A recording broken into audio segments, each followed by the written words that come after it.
Em primeiro lugar, queria agradecer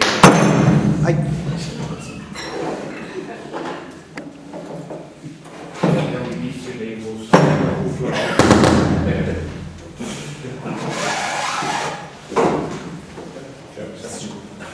A intenção era boa.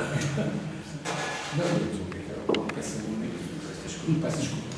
Espero não ter degradado as imagens.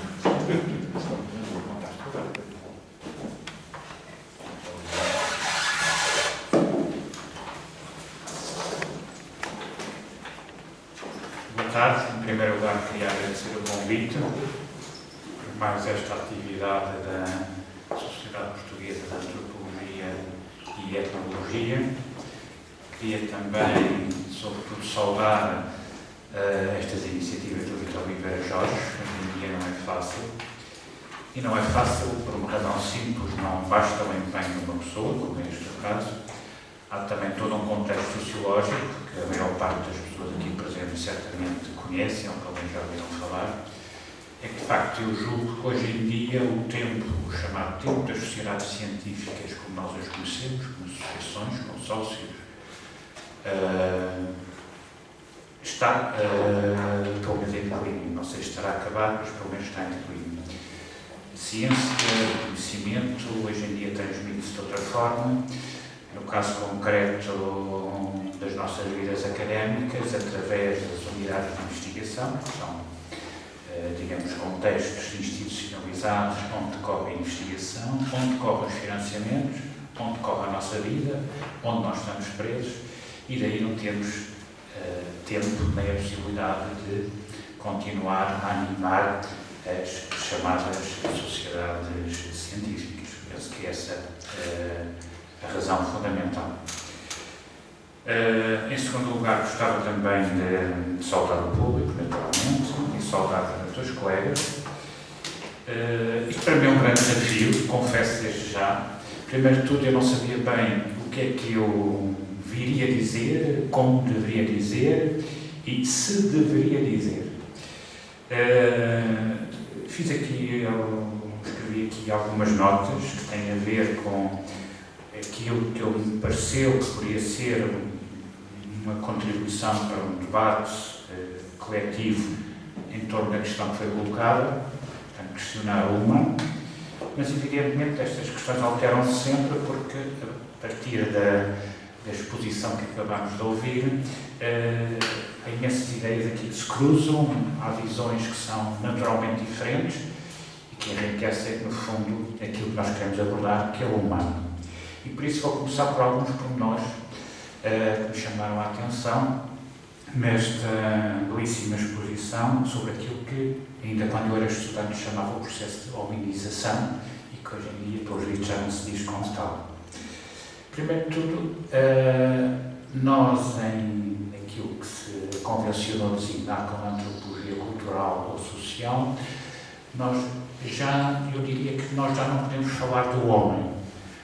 Se algum de nós fala do homem, arrisca-se a ser imediatamente fuzilado, como em estado de guerra. Portanto, nós falamos de indivíduos. E aquilo que está em causa, evidentemente, não é o conceito de homem como tal, mas é algo que tem a ver com uma evolução muito recente da nossa sociedade e que chega às sociedades ditas do Sul, através, digamos, das ideologias predominantemente de inspiração protestante anglo-saxónicas. Portanto, nós falamos de indivíduos. Quando falamos de homens, é só de facto os homens em termos de orientação sexual. Em segundo lugar, também outra expressão que nos chamou a atenção, o milagre humano. Duas razões que vou tentar agora expor aqui mais à frente. Nós também, na antropologia cultural, temos dificuldade em considerar o milagre humano. Quando isto diz atualmente. Até aos 40 anos atrás, talvez nós também pudéssemos, digamos, assinar esse termo. Isto que eu estou a fazer, evidentemente, não é uma crítica ao meu colega anterior, não é? Só para mostrar diferenças ou clivagens nas abordagens, não é? Sendo que, evidentemente, o nosso objetivo é comum, não é lógico. Não é? Portanto, milagre humano nós também não aceitamos como tal. Portanto, não Porquê? Porque falar do milagre humano seria colocar o humano no centro daquilo que nós encaramos como universo. Portanto, é isso que eu vou tentar, através do trabalho de Filipe Escolar, questionar um pouco. Depois também, ao ouvir novamente falar do texto de Engels, fez-me lembrar também os meus tempos de estudante. Também li esse texto, chamou-me imensa atenção, sobretudo essa correlação entre o cérebro e a mão e a construção das ferramentas. No entanto, eu creio que outros dois autores, foram diretamente muito mais influentes na obra de Marx e de Engels. Um deles é o Morgan,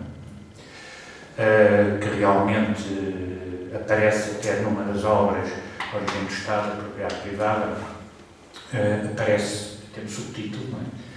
Portanto, que eles assumem, o Engels assume que este trabalho é um trabalho que se centra na obra do Morgan, sendo que nós também hoje sabemos que o Morgan era uma pessoa, do ponto de vista político, extraordinariamente conservador. O Morgan calhou vir à Europa na altura que Paris estava com as barricadas da Comuna e ficou horrorizado com aquilo. Portanto, ficou horrorizado com o primeiro ensaio do chamado Poder Operário. Não fugiu novamente para os Estados Unidos, porque era preciso ir de barco, e isso não era tão rápido como hoje. Penso também que há um outro autor, de uma forma indireta, talvez tenha a ver também com o evolucionismo, que também foi importante na obra de Marx, aqui sobretudo Marx, que é o Malthus, não é? Devido à questão da população, desenvolvimento das forças produtivas, da possibilidade, enfim, de criar um fundo de bonança para todos os humanos. Estes elementos que eu agora aqui referi é uma tentativa de estabelecer uma ligação com a intervenção anterior do professor João Pedro, que eu vou agora tentar, com algum improviso, não estava de facto preparado para isso, mas é um desafio muito agradável, articular com a obra de um antropólogo, que foi a proposta que nos foi feita, um antropólogo chamado Filipe Escolar. Filipe Escolar é um homem de 1949, portanto está na casa dos 60, ou seja, nesse sentido já é um profissional maduro. A obra dele pode-se centrar sobretudo em quatro livros, quatro publicações principais. Uma primeira de 1986, que é a sua tese de doutoramento, que se chama La Nature Domestique, a natureza doméstica, uma obra que foi publicada evidentemente em francês, foi rapidamente traduzida para espanhol, já vamos ver porquê, traduzida para espanhol e editada no Equador. Depois, em 1993, portanto, passados 7 anos, ele publica um outro livro que assenta nesse mesmo material, portanto, uma outra visão desse mesmo material, que se chama As Lanças do Crepúsculo, um livro publicado em 1993, também inicialmente em francês, como é evidente. Depois, eu creio que foi relativamente, a tradução em inglês apareceu talvez 2 anos depois, portanto foi bastante rápida, e entretanto existe até uma edição em português, feita no Brasil, de grande qualidade, que reforço isto, uma tradução feita de grande qualidade, ou seja, uma tradução que foi feita também pelo prazer de traduzir o autor e traduzir a temática, portanto eu já tinha em francês e ao ver a qualidade da tradução em português, comprei também em português porque realmente vale a pena.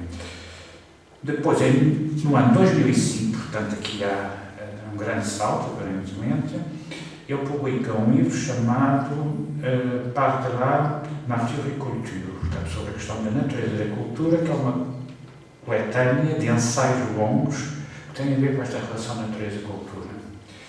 Também foi rapidamente traduzido para o inglês. Eu com isto que estou a tentar demonstrar que se trata de um antropólogo que rapidamente angariou uma fama internacional, não só na comunidade dos próprios colegas, portanto na comunidade científica, como fora da comunidade científica. fora da comunidade científica pela razão deste segundo livro, Das Lágrimas do Crepúsculo, que é um livro escrito de uma forma que interessa, no princípio, a qualquer antropólogo, portanto, a qualquer colega, mas também é um livro que facilmente é lido por uma pessoa que não seja da especialidade. E das últimas publicações dele, penso que talvez a mais relevante seja esta que se chama A Composição dos Mundos, que é um livro que eu interpretaria como um manual para a antropologia cultural, a antropologia social, como queremos chamar dos nossos dias. Há uma proposta de manual. Quer dizer que o primeiro, a natureza doméstica, é no fundo a sua monografia de terreno, aquilo que o antropólogo tem de demonstrar para ser antropólogo. O segundo é uma narrativa etnográfica, portanto, é um antropólogo que já foi aceito na comunidade, tem muito material. Esse material assenta numa experiência que para ele, nessa altura, ainda é recente, mas que será a experiência da vida dele, como acontece à maioria dos antropólogos, e, portanto, é uma narrativa etnográfica. E, por isso, há aí uma mistura com aquilo que nos poderá parecer ficção. Levanta também uma questão muito importante para o cientista que escreve, que é onde é que está a fronteira entre a ficção e o dito texto científico. O terceiro livro, o tal dos ensaios, é uma síntese comparativa. Portanto, ele aí trata o material do seu trabalho de terreno e confronta com etnografias, a partir de bases biográficas, com etnografias praticamente de todo o mundo. Vai ao contexto ártico, vai à Austrália, vai ao Oriente, inclusive alguns casos europeus. E depois A Composição do Mundo, como digo, seria como que um manual, ou uma proposta para um manual das grandes questões da antropologia dos nossos dias. Quando eu digo antropólogo, evidentemente estou a referir-me aos antropólogos culturais sociais. Ora bem, portanto, agora gostaria de vos falar sobre o que foi o trabalho de campo deste antropólogo. Falámos da obra, em que é que assenta a obra. Pela sua formação inicial, ele é filósofo. A certa altura, aborreceu-se um bocado com a filosofia, por razões diversas, que agora penso que iria demasiado longe referi-las, mas talvez um contexto gostaria de enunciar. Tem a ver com a idade dele, tem a ver com os anos 60, tem a ver com a geração dele, tem a ver com a origem social dele e tem a ver com o país onde vive. Portanto, França, um rapaz, um adolescente, uma burguesia, média burguesia, portanto, sem grandes problemas na sua socialização intelectual, antes pelo contrário, com um clima muito favorável na sua socialização intelectual. Isto nos anos 60, o que é que significa? Significa uma busca intelectual de alternativas, a busca do confronto intelectual com a geração anterior, com a geração dos pais, ou seja, isto, grosso modo, desenvolve depois no maio de 68. Ou seja, é uma geração que é confrontada com, não só com a busca de alternativas, como também a tentativa de encontrar as práticas dessa alternativa. Isto em parte explica, talvez, e aqui não me centro no próprio Eurico, mas centro num outro autor, num sociólogo chamado Norbert Elias, que se preocupou muito com o terrorismo urbano na Alemanha Federal nos anos 70. E tentou explicar isso através de um contexto cultural e social em que cresceu uma determinada geração, então jovem. E segundo ele, a maior parte da juventude estava saturada do bem-estar, o que não acontecia com a geração anterior, a geração dos pais deles, era a geração que ainda tinha vivido a Segunda Guerra Mundial e, portanto, não estava saturada do bem-estar. Queria, sobretudo, esquecer o que tinha sido a guerra. E, evidentemente, que se queria saturar com bens materiais, com bem-estar material, que era uma forma de esquecer o que tinha sido a guerra e, sobretudo, no contexto da Europa Central, as culpas ou não da guerra. Isto na Alemanha era muito importante, mas também em França a questão da colaboração e não colaboração também era importante. Ora bem, os filhos nascem ou crescem num contexto de bem-estar económico, de abundância material, mas percebem que há alguma coisa que falha em termos intelectuais. Então buscam uma forma de agir. Será uma das razões que leva a que o marxismo seja uma grande atração para eles. Porquê? O marxismo não é só uma teoria do social, para isso havia muitas outras teorias, houve muitos outros pensadores, tanto no século XIX como no século XX, mas, e aqui não é o marxismo, é sobretudo a própria obra de Marx. Tem uma diferença muito grande em relação aos outros, por exemplo, em relação a Durkheim ou em relação a Max Weber. É que não só critica e analisa a sociedade em que vivemos, como faz uma proposta para ultrapassar essa sociedade. Portanto, há como que um manual para a ação. Isto, evidentemente, é o que galvaniza a juventude. A juventude quer a ação, como é evidente. Não é? Mas, por outro lado, estes processos não são muito simples e estão muito ligados a fatores de ordem emotiva, como é lógico, e também com alguns fatores que têm a ver com tradição. No caso da França, há um outro fator que interfere, que é a questão do estruturalismo. Ou seja, nós temos nos anos 60 uma geração de cientistas sociais em França, jovens ou futuros, que serão futuros grandes cientistas sociais, que estão muito influenciados pelo estruturalismo e pelo marxismo à mistura. Uma mistura mais forte, uma mistura mais fraca, mas de facto há aí uma mistura. E, portanto, é este o contexto que o leva a sair da filosofia e a procurar algo onde eu julgo que encontra algo de ação. Esse algo, devido a uma série de peripécias, achemos assim, é a etnologia, portanto, o contexto francês chamado etnologia. Etnologia porquê? Porque a etnologia permite conhecer sociedades, estudar sociedades e estar com as pessoas, estar com as sociedades. É evidente que se pode dizer, eu podia fazer isso em França, mas esse terreno em França estava sobretudo ocupado pelos sociólogos. E é isso que leva muitas vezes os jovens a procurar algo fora, na distância. Faz uma primeira experiência de campo no México, que corre muito mal, ele assume isso hoje, com grande facilidade, que corre muito mal, não gostou do terreno, não gostou da experiência, mas gostou da experiência antropológica. Não gostou daquele terreno, mas gostou de ter feito terreno, ou seja, terreno etnográfico. E então chegou rapidamente à conclusão: México não, ele tinha estado nas Chiapas, no sul do México. México não, vou para outro sítio, mas quero fazer terreno. E então elaborou um projeto, já um projeto, digamos, longo, e não um projeto de cariz experimental, iniciático, por assim dizer, que é um projeto para a América do Sul. E procurou uma população sobre a qual houvesse pouca informação e que permitisse, portanto, encontrar uma população, de facto, que não tivesse estudada, embora isso causasse inicialmente um problema, que era o problema do exótico, portanto, estava a assumir o exótico. E devido a todo o contexto do Maio de 68 em Paris, no que foi dar ao Maio de 68 em Paris, ele, no fundo, queria fazer terreno antropológico, mas sem o exótico. E aqui teve que vencer a contradição. Se queria, de facto, esse terreno diferente, esse terreno aparentemente virgem, tinha que assumir o exótico.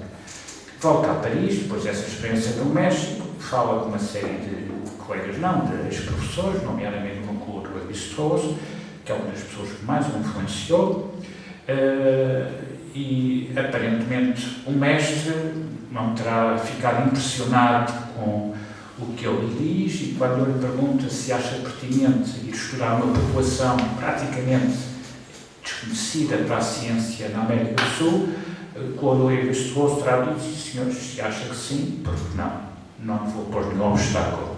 E de facto não pôs obstáculo, fosse todo do ponto de vista da angariação de fundos, etc. Uma outra pessoa que também teve bastante influência nele foi então um ainda jovem assistente, mas tinha sido já professor dele, chamado Maurice Gaudry. Maurice Gaudry também tinha sido aluno do Lévi-Strauss, portanto também em termos académicos tinha sido treinado no estruturalismo, mas em termos pessoais era um militante de esquerda. Eu creio que mesmo esteve ligado ao Partido Comunista e era um jovem assistente que conhecia muito bem a obra marxiana.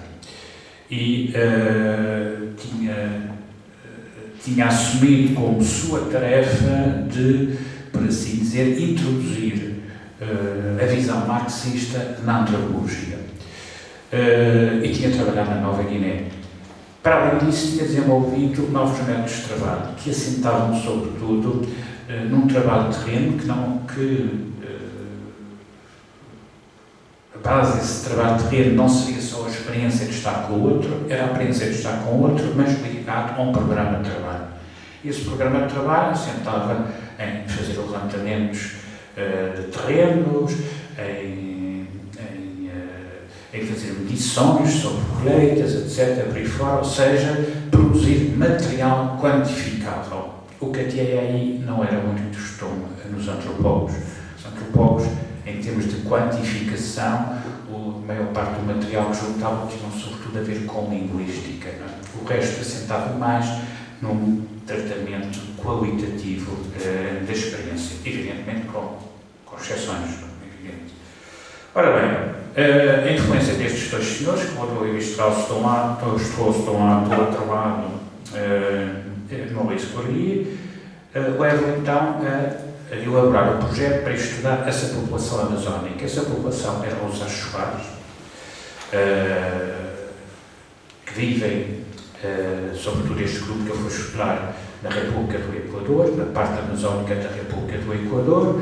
Era uma população que havia pouco informação sobre eles do ponto de vista científico, mas não era uma população totalmente desconhecida, como é evidente. Tinham tido contato com missionários, sabiam perfeitamente quem eram os brancos, tinham a noção de que viviam num espaço territorial com o Estado que era dos brancos, portanto, na República do Equador, mas simplesmente tinham desenvolvido uma estratégia que tinha a ver também com questões históricas desde a chegada dos europeus, que era o evitamento do branco. Portanto, sabiam quem era o branco, havia contactos indiretos com o branco, comércio, etc., por aí fora, mas havia também uma atitude de evitamento do branco.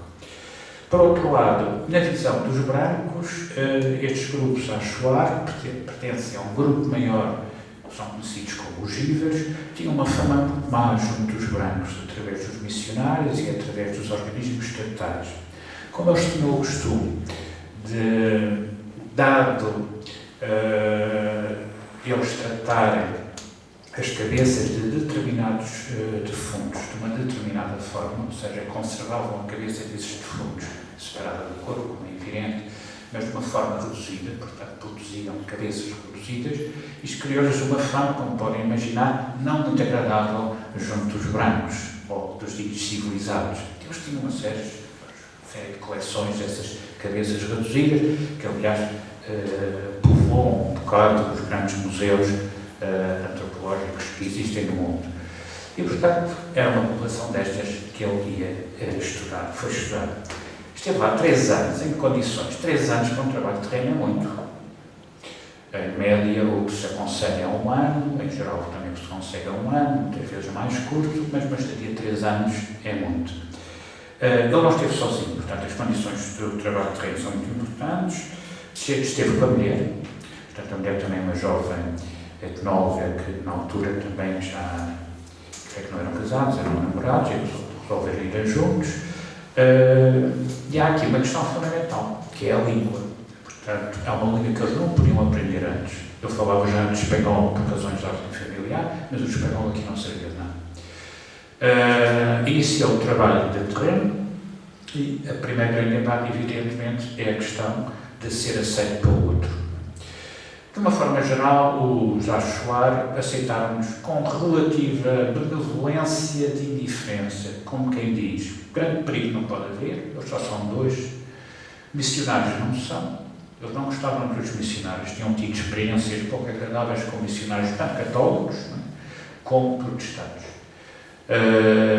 Perceberam que este casalinho não eram missionários, e o que terá chamado a atenção no sentido de uma benevolência da relação com estes 2 brancos, era o facto de ser homem e mulher. Finalmente, pelos vistos, um branco dito normal. O branco veio para aqui, estava uma mulher. Porque a maior parte dos brancos que eles conheciam eram os brancos muito esquisitos. Iam para ali e não traziam mulher. Depois perguntava-me, que culpa é isso? Não é? Porque ou eram missionários católicos, e os protestantes muitas vezes também não traziam mulher, ou se traziam mulher, a coisa parece que nem, não os convencia muito. O resto dos contactos, ou eram administradores, portanto eram homens que estavam deslocados, estavam lá uma série de meses, nas suas famílias no interior do país, ou eram soldados também, evidentemente, não levavam mulheres. Ou quando levavam mulheres, havia problemas graves de outra índole, como é natural.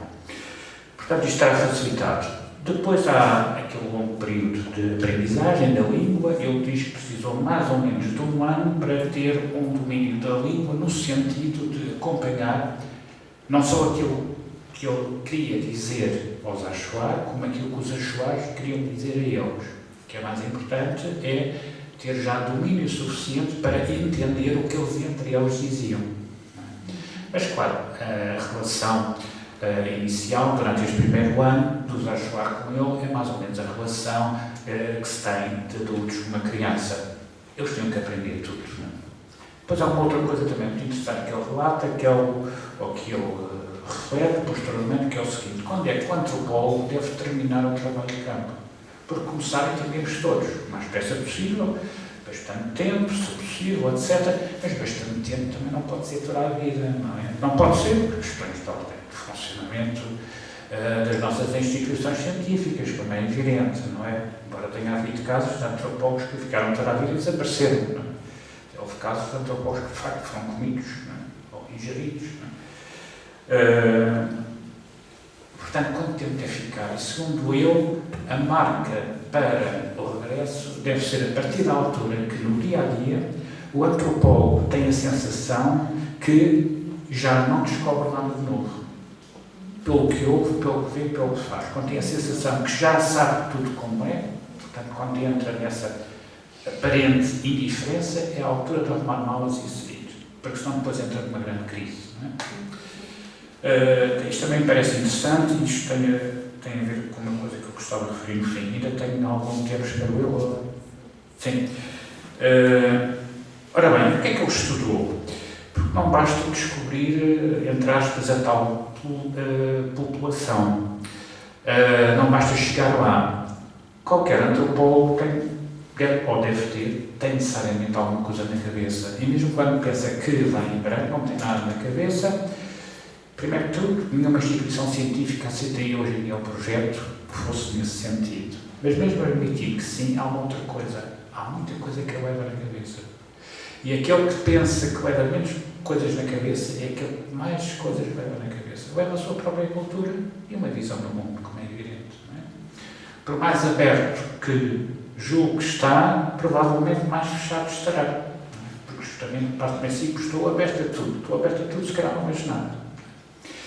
Ora bem, a questão que eu levava era uma questão que o tinha preocupado, tem a ver com a geração dele, tem a ver com o bem-estar das sociedades europeias ou da Europa Central nos anos 60, o auge do bem-estar material,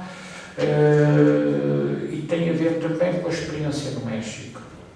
Há aqui casualidades, por assim dizer, por isso é que nós não temos a cabeça vazia, mesmo quando pensamos que temos, que é a relação com a natureza. Ou seja, é a altura em que, na Europa Central, as sociedades começam a preocupar com o excesso de consumo, não é? E com a questão da gestão dos recursos. São renováveis, não são renováveis? Qual é a fronteira do desenvolvimento, do crescimento? Portanto, começar, no fundo, a refletir a nossa posição. Eu ia dizer do homem, não do homem, do indivíduo, não é? A nossa posição dos humanos em relação aos restantes componentes do mundo, para utilizar aqui outra expressão do título dele. Essa questão, ele estudou no México, pese a má experiência, porque ele esteve numa zona de Chiapas caracterizada para um grande desnível de altitude, sendo que a zona de altitude era uma zona árida, portanto com uma ecologia centrada na aridez, não é? Na escassez de água, portanto pouca umidade, e num vale profundo que era um vale tropical úmido, portanto uma situação muito contrastante. E o que é que tinha acontecido? A população que ele queria estudar, que era o Jobacatón, era uma população que viviam na altitude, portanto estavam adaptados à altitude e por determinadas razões de ordem política central e também de ordem microsociológica, a maior parte deles tinham tido que emigrar para o Vale. E, portanto, o que é que eu estava a assistir? Estava a assistir a uma fase longa, muito conflituosa e difícil dos que tinham emigrado para o Vale, da adaptação às condições do Vale. E eles estavam com imensos problemas, com imensas dificuldades de se adaptarem à outra ecologia, portanto, à ecologia de uma selva tropical úmida. Nós podíamos pensar numa zona abundante, não é? Certamente abundante, mas tudo isso é relativo. Isso chamou muita atenção de Filipe Escobar. Portanto, esta questão da relação com a natureza. Bom, trouxe isso para a França e leva isto depois para a Amazónia. E foi a grande questão. Eu quis estudar a relação desta população com a natureza.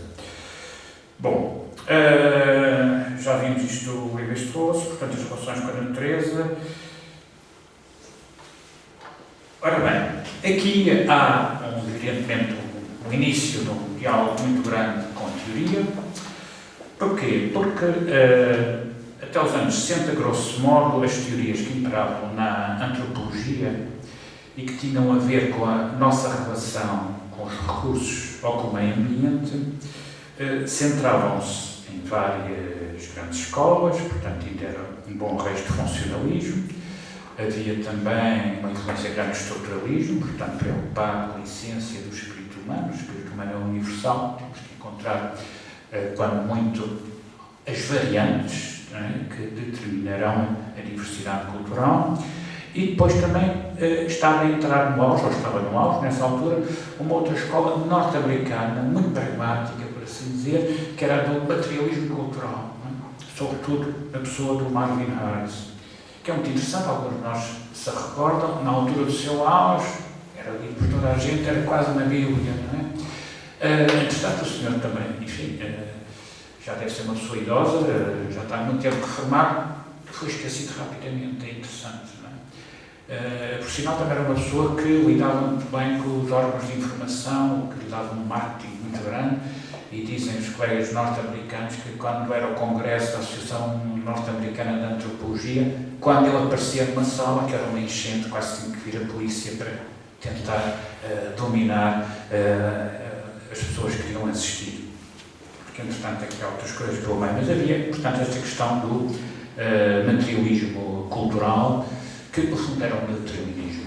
E Filipe Escobar, no fundo, queria criticar isto. Portanto, não aceitava este determinismo. Porquê? Porque este determinismo partiria do princípio de que nós dependíamos da natureza nesse sentido, ou seja, o homem não teria, ou a sociedade, perdão, cá está, não o homem, não teria a capacidade de intervir sobre o seu meio. Por outro lado, havia um outro antropólogo também nesses anos 60, assim é vivo, tem 80 e tal anos, e ainda vai à sua universidade, um senhor chamado Marshall Salins, que eu penso que teve muita influência mesmo fora da antropologia, nomeadamente nas vossas áreas, da arqueologia, etc. Que tinha uma experiência de terreno também muito interessante, feita na Polinésia, portanto com sociedades de relativa hierarquização. E eu tinha escrito um artigo, creio que a versão inicial em inglês é de 1962, que ele intitula As Sociedades da Abundância, em que ele diz uma coisa que hoje parece banal, compreensível para todos nós, mas que na altura foi uma pequena bomba, de facto, pelo menos na comunidade antropológica. Ele chamava a atenção de que, na Idade da Pedra, para dizer assim, não, ou digamos, nas sociedades primitivas, as sociedades primitivas, em princípio, e por regra, não tinham sido sociedades de escassez. Antes, pelo contrário, tinham sido sociedades de abundância. Evidentemente que uma sociedade que vive em abundância pode ter de encarar situações de escassez, mas essas são, em princípio, não são a regra, são situações pontuais. Isto, na altura, instalou como uma bomba. Depois, mais tarde, um outro antropólogo, uns anos mais tarde, já analisou também em relação a populações ameríndias na América do Sul, também confirmou, portanto, esta mesma, ou também atribuiu esta mesma visão, e hoje em dia isto é consensual. Ou seja, são sociedades em que as pessoas não vivem escravas do trabalho, que é uma noção importante, ou daquilo que nós chamamos de trabalho, e para sobreviverem, para subsistirem, têm que trabalhar algumas poucas horas por dia. Portanto, a disciplina do trabalho não é exigida, nem tem que existir. E os trabalhos não têm que ser feitos todos a seguir. Há algumas das implicações, não é? Depois tem outras implicações. Ou seja, os tempos idos das chamadas sociedades primitivas não eram tempos de miséria. Portanto, é uma visão nossa, atual, se quisermos, de uma ideologia burguesa já bastante desenvolvida, de colocar tudo o que é pré-capitalista como algo obscuro, algo da miséria. A partir daqui, com as suas primeiras experiências de terreno nos Achuar, ele verificou rapidamente, e já através do domínio linguístico, que os Achuar eram uma população ou era um povo, vamos dizer assim, que encarava o universo que o rodeava de uma forma indiferenciada. O que é que isto quer dizer? Eles não faziam diferença entre as pessoas e as coisas que os rodeavam. Isto levanta uma outra questão que também aqui não posso aprofundar, que é a questão do totemismo. Portanto, não se tratava das pessoas se identificarem com animais ou com plantas. O que estaria aqui em causa não era a identificação pessoa-objeto. O que está aqui em causa é a identificação da pessoa com o significado que nós transmitimos para o objeto, que é algo um pouco diferente. Portanto, é aqui algo que tem a ver com um tratamento intelectual. Ou seja, isso permitia que os Achuar tivessem uma relação com o seu meio ambiente, uma relação com a natureza, muito diferente da nossa. Diferença em que sentido? Eles não se colocavam no centro da natureza. Eles colocavam-se como um outro qualquer, membro também dessa natureza. Portanto, eles não eram mais que o tigre. O tigre, na linguagem da América do Sul, é um felino, não é o tigre asiático. Não é? Eles não se consideravam mais como determinado pássaro. Não é? Eles eram um como ele. Havia aqui como que um pé de igualdade. Isto permitia também uma outra coisa. É uma relação que, na nossa visão, seria uma relação de equilíbrio entre o humano e o não humano. Portanto, aqui introduz um outro elemento, não é? Nesta linguagem, que é o humano e o não humano. E não estabelece hierarquia entre um e outro.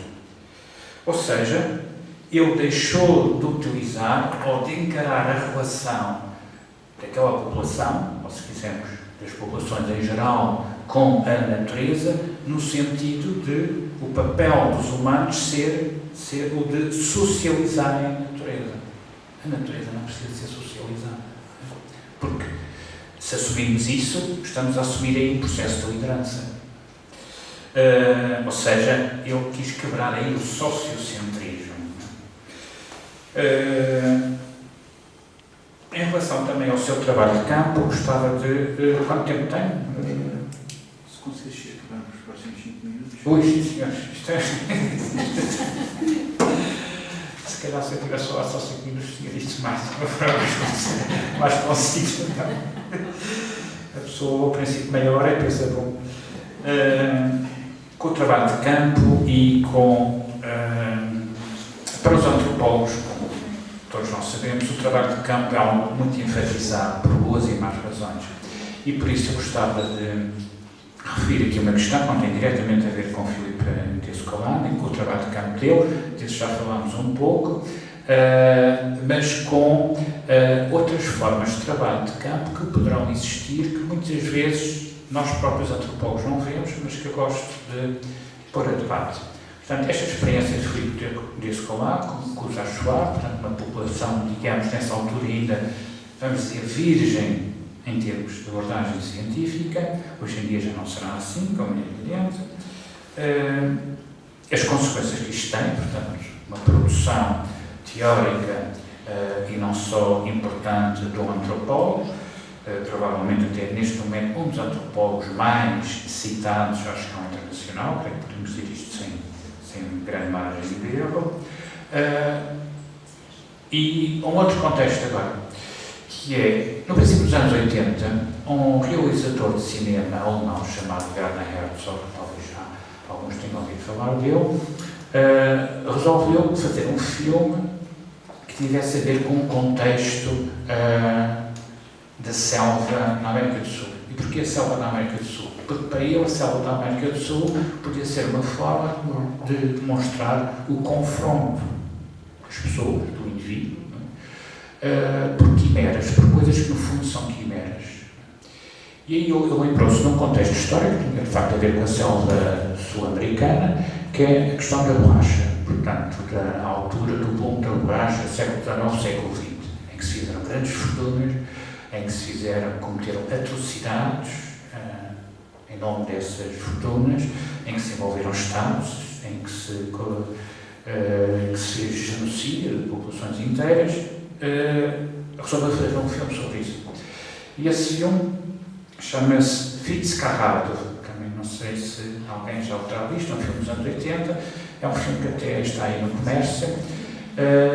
Esse filme foi feito na selva, uma série de atores bastante conhecidos, e tem uma característica muito interessante. Era uma zona da selva onde ele só podia fazer o seu trabalho cinematográfico se tivesse a colaboração dos habitantes mais próximos dessa zona, que evidentemente eram populações ameríndias, não eram os Sachuá, eram os outros, ligeiramente aparentados. E houve um trabalho prévio muito grande, inclusive com antropólogos, pediu a ajuda de antropólogos, de abordar essas populações, explicar calmamente o que é que eles pretendiam, o estilo que ele queria, porque é que ele queria, etc. Por aí fora, e conseguiu uma outra coisa, por isso é que esse filme foi importante para antropólogos. Ele conseguiu que os próprios índios depois entrassem no filme e participassem no filme. Quer dizer, não só como ajudantes, não é? Mas depois também como protagonistas. E há uma série de festividades que aparecem no filme que foram filmadas, de facto, com a anuência deles e não foram filmadas só para o filme. Foram filmadas no devido contexto, mas com a anuência deles. Portanto, há aqui também uma questão de ordem ética que foi muito batida nos anos 80. Ora bem, mas como se isto não bastasse, esta experiência chamou a atenção também de uma série de outras pessoas.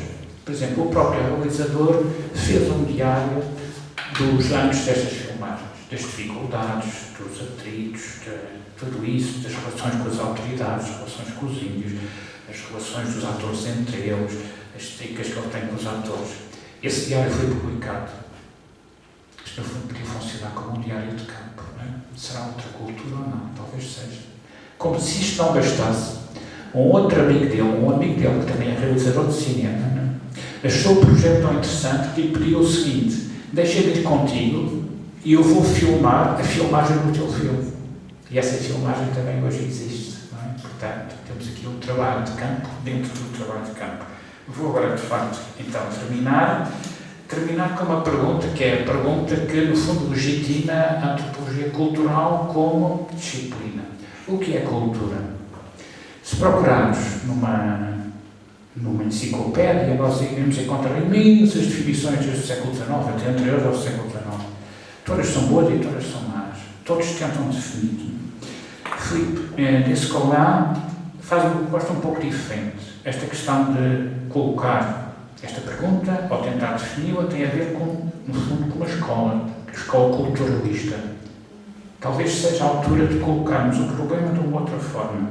O que interessa não é definir o que é cultura, o que interessa talvez é abordar a natureza da existência coletiva. Não pede igualdade, portanto, humanos e não humanos.